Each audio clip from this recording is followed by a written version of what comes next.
It all started when I began noticing strange changes in my wife's behavior. She would come home late, dress up more than usual for work, and guard her phone as if it carried the world's biggest secret. I wanted to believe it was nothing, just stress from her office, but the gut feeling inside me kept whispering otherwise. One night, as she stepped out for what she claimed was a late meeting, I decided to follow her. What I saw made my blood boil. She wasn't meeting colleagues, she was meeting her boss. I stayed hidden in my car, watching as she leaned close to him, laughing like a teenager on a date. My chest tightened, but I forced myself to stay calm. Anger wouldn't solve anything. I needed proof. Over the next few weeks, I collected everything. Screenshots of their messages, photos of their dinner dates, even recordings of her calls.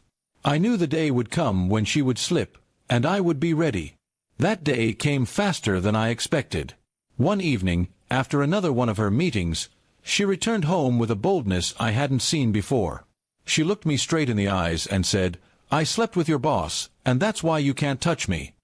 Then she laughed, a cruel, sharp laugh, and walked out of the room as if she had just won some kind of twisted game.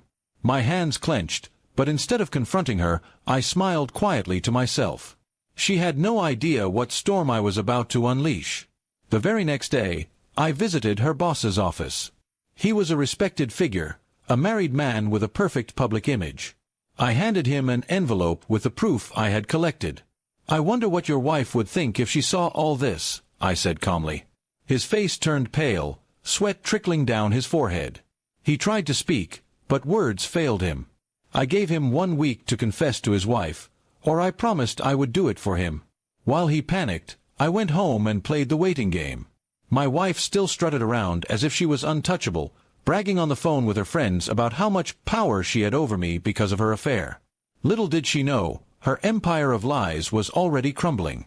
On the 7th day, I made my move.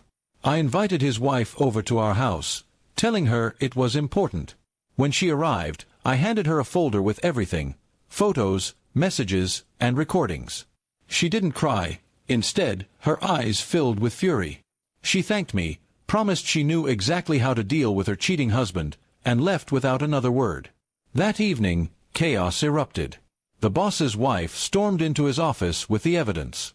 She caused such a scene that the company directors had to intervene. His reputation was shredded in an instant. Word spread through the company like wildfire. Soon everyone knew he was sleeping with an employee, my wife. Within days, he was suspended pending an investigation.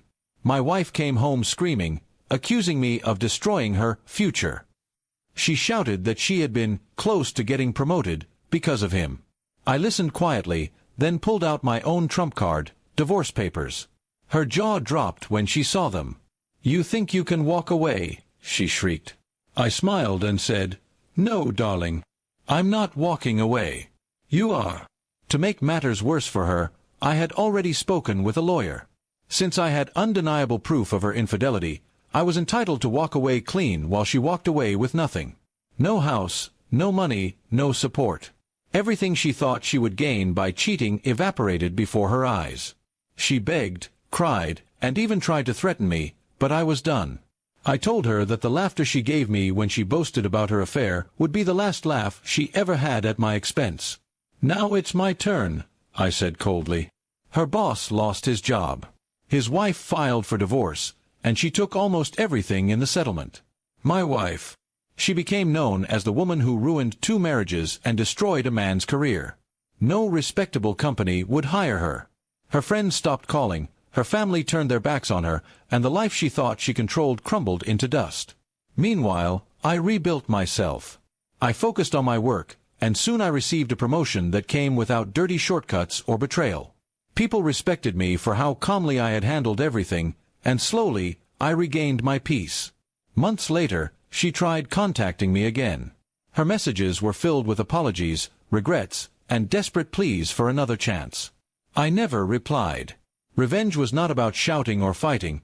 It was about watching her drown in the mess she created while I stood free and untouchable. And every time I think back to her cruel laughter, I smile, not because it hurt me, but because that very moment lit the fire of my revenge, a fire that burned her world to ashes while I walked away victorious.